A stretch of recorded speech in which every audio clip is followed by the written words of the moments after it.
I'm Bree Baker here at the California Historical Society. Let's head on inside.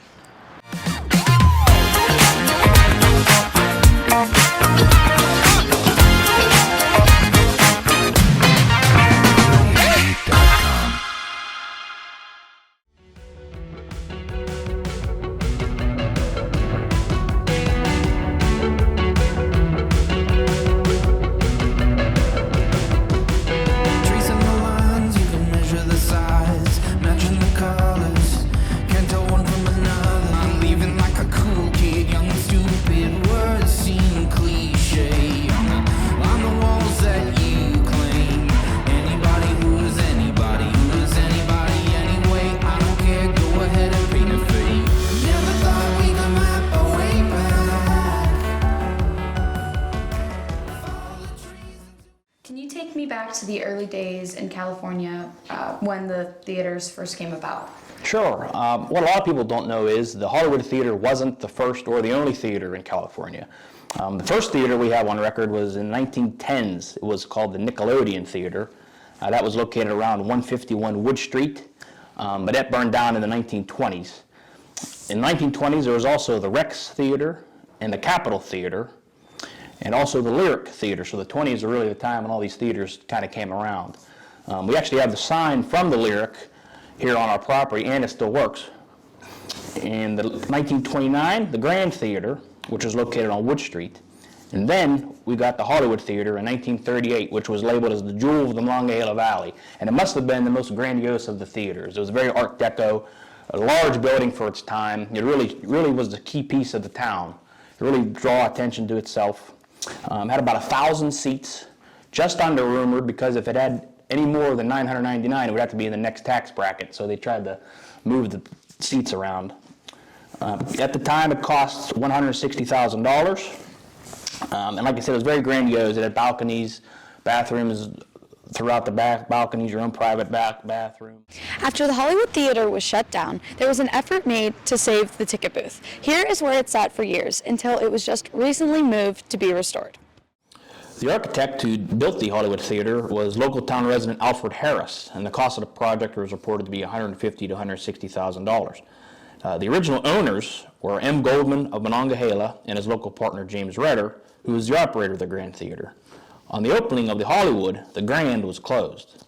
However, other sources also cite Alex Billette as the original owner of the Hollywood Theater, so this is up to debate. What were the first and last movies shown?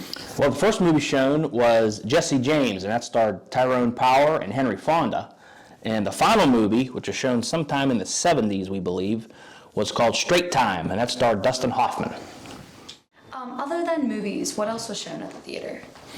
Well, the theater was also used as a hub for the community, so graduations for the college and the high school. I'm sure as well as many other small events, you probably could rent out the theater, I'm sure.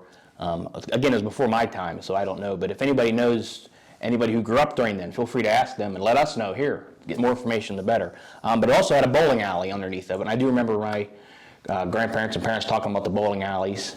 So it was more than just theater. It was a place to hang out, a place to see your friends, see your family. I'm sure you could probably have reunions there. So like I said, it was a hub for the town. So the bowling alley was named Hollywood Lanes, and this was open in the basement, as I said, and it was owned by Morris Goldstein. And then it was turned over to Fuzzy Kennedy, which was under the management of Tom Cole and George Campbell, until it closed in 1981 after being flooded. So this was probably one of the last big uses for the theater building. What happened to it after the bowling alley flooded and it closed?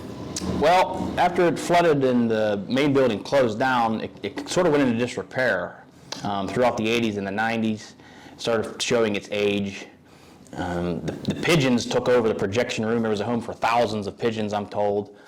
So it really started to fall apart, and it was really a blight on the town, which was a sad thing. And especially in the early 2000s, there's holes in the roof you could see from outside. The bricks were falling. So there was kind of a groundswell movement to do something about it, right? People wanted to preserve it, save it, restore it. But there was no money for the project, not enough man hours. People couldn't agree what to do with it. So it sort of sat in disrepair until 2012 when finally it was torn down. How has it evolved into the Hollywood Pavilion that we know today?